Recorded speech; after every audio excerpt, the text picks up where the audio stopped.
Coucou tout le monde, j'espère que vous allez bien. Alors, on se retrouve aujourd'hui pour la vidéo fiche de lecture où je vais vous parler d'une des lectures que j'ai faites en termes de développement personnel. Essayer de vous expliquer un petit peu les préceptes sans pour autant trop vous en dire pour ne pas vous spoiler le livre parce qu'il n'y aurait absolument aucun intérêt. Mais simplement vous dire un petit peu de quoi ça parle et surtout ce que j'en ai pensé et à quoi ça m'a servi. Et cette semaine, vous le savez, pour le thème de la semaine, c'est Foutez-vous la paix et commencez à vivre de Fabrice Midal. Donc on est parti, on va discuter de ça pendant un petit 10 minutes, un quart d'heure. Et ensuite, ce sera à vous de juger si vous voulez vous l'offrir ou pas. Allez, on y va, c'est parti. In my veins, I've been driving this train. Years in this lane, there's no stopping this flame. Cause I came to the game and I changed it to play how I like, rearranged it to my own domain. Yeah, I got what it takes. Alors pour cette vidéo, je me suis mise parfaitement à l'aise, hein. J'ai les pieds posés sur mon fauteuil, je suis en mode bien installé. En gros, je me fous la paix. Je vais juste peut-être un peu zoomer pour que vous me voyez mieux. Voilà, au niveau du cadrage, on n'est pas trop mal. Et on va pouvoir discuter de foutez-vous la paix. Alors, qu'est-ce que je peux commencer à vous dire? Déjà, donc c'est un petit livre, un pocket, qui coûte à peine 8 € et qui pour moi en vaut 1000 fois plus. Voilà, déjà je vais commencer par ça. Je vais vous lire la 4e de couve, histoire que vous sachiez un peu de quoi ça parle. Cessez d'obéir, vous êtes intelligent. Cessez d'être calme, soyez en paix. Cessez de vouloir être parfait, acceptez les intempéries. Cessez de rationaliser, laissez faire. Cessez de vous comparer, soyez vous-même. Cessez d'avoir honte de vous, soyez vulnérable. Cessez de vous torturer, devenez votre meilleur ami. Cessez de vouloir aimer, soyez bienveillant. Voilà, donc déjà ça vous donne le thème. Foutez-vous la paix, ça ne veut pas dire ne faites plus rien en fait. Lâchez l'affaire, non, c'est pas du tout ça. Foutez-vous la paix, ça veut dire simplement arrêtez de vous prendre la tête pour des choses pour lesquelles vous ne pouvez rien en fait. Arrêtez de trop réfléchir, arrêtez de vouloir faire là où vous pouvez ne pas faire. Et lui, sa spécialité en fait, c'est la méditation. À la base, c'est un philosophe, professeur de méditation. Il a une école de méditation. Il donne des cours de méditation. Et sa vision à lui de la méditation, c'est justement de se foutre la paix, c'est-à-dire de vous poser. On va vous donner il y a plein de vidéos sur comment méditer. On va vous dire faites le vide, ne pensez à rien, chassez les idées qui vous viennent. Faites en sorte que votre cerveau, votre tête soit vide et ne pensez à rien. Concentrez-vous sur votre respiration. Bref, on va vous donner tout un tas de règles à respecter pour méditer. Ce qui fait qu'en fait, vous aurez l'impression d'un exercice que vous devez faire. Et donc, vous allez forcément vous dire, c'est pas possible, j'y arriverai pas en fait. Parce qu'en fait, on vous donne des consignes pour méditer. Alors qu'en fait, la méditation, c'est pas un exercice, c'est un moment de recherche de paix en fait. Et donc, lui vous explique que pour méditer, il vous suffit de vous poser, bien sûr, de respirer, bien sûr, et c'est tout. Voilà, c'est tout. Vous vous posez, vous respirez, vous laissez faire, vous êtes juste présent, vous écoutez les sons qui vous entourent, vous regardez les choses qui vous entourent, mais tout, vous êtes ouvert à tout. Au monde, au moment présent, au bruit, aux odeurs, aux idées qui vous viennent, aux pensées qui vous viennent. Vous ne cherchez surtout à rien maîtriser, vous laissez faire. Vous respirez, vous laissez faire. Voilà, c'est ce qu'il vous dit de la méditation. Donc le livre commence comme ça. Personnellement, moi, ça m'a beaucoup plu dès le début, puisque me dire que moi, personnellement, je suis de l'école de ceux qui disent je peux pas méditer, je suis incapable de ne penser à rien en fait. Et c'est une réalité. Je suis incapable de ne penser à rien. Quoi que je fasse, mon cerveau va dans tous les sens, tout le temps, toujours. Voilà, je peux pas faire autrement. Je sais pas faire autrement. Et j'ai pas envie de faire autrement en fait. Et donc, j'ai essayé sa méthode de méditation, comme vous le savez. Tous les matins, je me pose dehors pendant 10 minutes, un quart d'heure, et juste, je regarde le ciel, je regarde les oiseaux chanter, je regarde la nature, j'écoute les bruits, les sons, je laisse mon cerveau vaquer à ses occupations. Et ce que j'ai remarqué, c'est qu'au bout d'un moment, de lui-même, mon cerveau cesse de réfléchir en fait. Et juste, il est attentif au moment présent, à ce qui se passe, à ma respiration, à mon cœur qui va ralentir, au bruit de la nature, et je m'apaise sans même savoir pourquoi, ni comment, ni sans avoir à réfléchir. Ça arrive. Et c'est ça la méditation en fait. C'est ça la méditation, c'est ça pour lui se foutre la paix. Et je peux vous garantir qu'après avoir essayé 3 jours consécutifs, même 4 maintenant, 4 jours consécutifs, je vois plus du tout la méditation de la même façon. Et plus qu'une envie, ce moment, ça devient mon moment en fait. Ça devient le moment où je suis ouverte à tout, ouverte au monde, ouverte à la nature. J'ai appris à réapprécier la nature. Comme je vous l'ai dit, je sais plus si c'est dans le live ou dans une story. Le premier jour où j'ai fait cette méthode, j'ai regardé les oiseaux voler et à un moment donné, j'ai eu une montée de larmes en fait. Je sais pas pourquoi, mais j'ai trouvé ça tellement beau, tellement magique. J'ai eu un sentiment de liberté. Ça m'a tellement touchée que j'ai eu les larmes aux yeux en fait. Juste après avoir lu les 10 premières pages de ce livre, en essayant son exercice de méditation. Voilà comment j'ai commencé à lire ce livre. Le 3e jour, j'ai donc recommencé encore une fois. Et j'ai vécu j'ai décrit ça à Seb comme un moment de grâce en fait, un moment de paix intérieure mais inexplicable. Je ne sais pas comment vous dire ce que j'ai ressenti, mais d'un coup je me suis sentie vidée de tout et juste là, maintenant, tout de suite présente à écouter ce qui se passait et à savourer en fait le chant des oiseaux, le jour qui se lève, le matin, une nouvelle journée. J'ai ressenti de la gratitude mais comme jamais. Enfin bref, un état de grâce, je ne sais pas vous dire comment. Donc juste pour ça, foutez-vous la paix en fait, juste pour ça. Et ça, ce n'est que la première partie de ce qu'il vous explique dans le livre. Là, je vous dis juste pour l'aspect méditatif, puisque je sais que pour beaucoup d'entre vous, la méditation est un problème, comme ça a été le cas pour moi pendant de nombreuses années, de nombreux mois. Et je peux comprendre, puisque c'est comme on vous l'a décrit ou comme les vidéos vous demandent de méditer, ou comme les méditations guidées vous proposent de méditer, ça devient une série de règles que vous devez respecter, et à partir de là, votre personnalité vous dit c'est bon, j'y arrive pas, j'ai pas envie en fait. Et comme vous y arrivez pas, vous abandonnez, alors qu'il n'y a rien à essayer, ni à réussir, il y a juste à se laisser aller tout simplement, et c'est ça la vraie méditation. Voilà, donc déjà ça.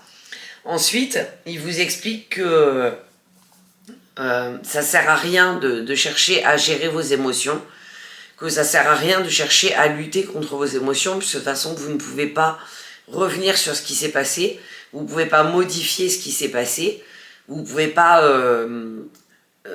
étouffer vos émotions. Au contraire, vous devez les vivre, vous devez les savourer, vous devez les accueillir, et vous devez vous en servir pour changer en fait l'état d'esprit que vous aviez au moment où vous avez vécu cette émotion qui vous a fait mal ou qui vous a blessé, mais surtout ne pas chercher à la faire disparaître, parce qu'elle ne disparaîtra jamais. Il vous dit en fait, accueillez cette émotion. Vous êtes en colère, vous avez un gros coup de colère, ne cherchez pas à vous calmer. Se calmer, c'est pas possible. Se calmer, c'est s'ordonner quelque chose qu'on ne peut pas atteindre au moment où on est énervé en fait. Ce qu'il vous dit, c'est écoutez cet état d'énervement, accueillez-le, comprenez-le et acceptez-le en fait. Et en passant par toutes ces phases, vous vous foutez la paix avec ce coup de nerf que vous avez eu, vous le radotez pas, vous le rabâchez pas, vous vous en voulez pas, vous passez à autre chose, ce qui fait que votre état directement s'apaise en fait. Pas se calme, mais s'apaise. Parce que vous ressassez pas quelque chose de négatif sans arrêt. Tout comme si vous avez une émotion négative, un gros coup de tristesse, vous n'allez pas vous dire oh là là, mon Dieu, faut pas que je sois triste, je veux devenir gay. C'est pas parce que hop, vous claquez des doigts, vous êtes plus triste, ça y est, c'est fait. Non, c'est pas possible. En vous disant pourquoi est-ce que je suis triste à ce moment-là, en accueillant ce moment de tristesse, en vous disant ça m'a touché, ça m'a rendu triste. Voilà, c'est comme ça, c'est pas autrement. Vous allez comprendre que vous avez le droit d'être triste, l'accepter, et du coup beaucoup mieux le vivre. vous vous en voudrez pas d'avoir ressenti cette émotion puisqu'elle est normale en fait. Pourquoi vous voulez lutter contre? Foutez-vous la paix tout simplement, vivez cette émotion, vivez-la, accueillez-la, faites avec, apprenez à vivre avec, et en apprenant à vivre avec, vous allez passer au-dessus sans même vous en rendre compte. Voilà ce qui vous explique au niveau des émotions. J'ai relevé tout un tas de citations de ce livre qui m'ont beaucoup touché, qui m'ont parlé plus que touché.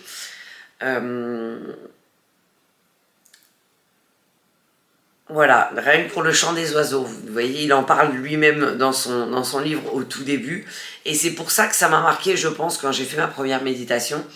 Écouter le chant d'un oiseau n'est pas seulement entendre un son, mais pour cela encore faut-il savoir être présent. Parce qu'en fait, en écoutant ce chant de l'oiseau, vous entendez plein d'autres choses. Vous entendez le bruit de la nature, la vie, la liberté. Et ça, si vous n'êtes pas pleinement présent, vous ne pouvez pas vous en rendre compte en fait. Et c'est ce qu'il vous apprend à travers ces mots, à travers ces lignes, en vous disant foutez-vous la paix, c'est arrêter de vous mettre la pression, arrêtez de vous dire il faut ci, il faut ça, il faut là, je dois être comme ci, je dois être comme ça, je dois être comme là. Non, c'est faux. Vous ne devez rien en fait. Vous ne devez rien. Vous avez juste à être présent, à vivre, à écouter, à accepter, à savourer surtout, et à être présent. Voilà. Il vous parle de mindfulness, pardon, qui est en traduction littérale pleine conscience ou pleine présence. La pleine présence, c'est quoi? C'est admettre tout ce qui se passe autour de vous, l'entendre, l'écouter, l'accueillir sans porter de jugement sur vous-même, sans vous imposer quoi que ce soit, juste vivre le moment présent. Il vous explique également que ça sert à rien de chercher du positif partout, que c'est impossible, que le positif, chercher à être positif tout le temps est contre-productif, puisque ça revient à être contre nature, puisque dans tous les cas, le positivisme tout le temps, ça n'existe pas en fait, ça n'est pas possible, c'est utopique. Donc pourquoi vouloir chercher quelque chose qui n'existe pas? Alors qu'en vous foutant la paix, je reviens encore sur ce titre, parce que vraiment ce titre est percutant, je trouve, il est très bien trouvé, foutez-vous la paix et commencez à vivre, c'est exactement ça. En vous foutant la paix, en ne cherchant pas à être ou à ne pas être, vous allez juste vous accepter tel que vous êtes, tout simplement. Ne cherchez pas la perfection, elle n'existe pas.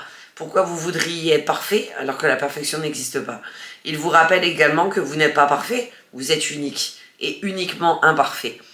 Et on l'est tous. Donc pourquoi vouloir ressembler à la personne qui est à côté de vous alors qu'elle aussi est unique?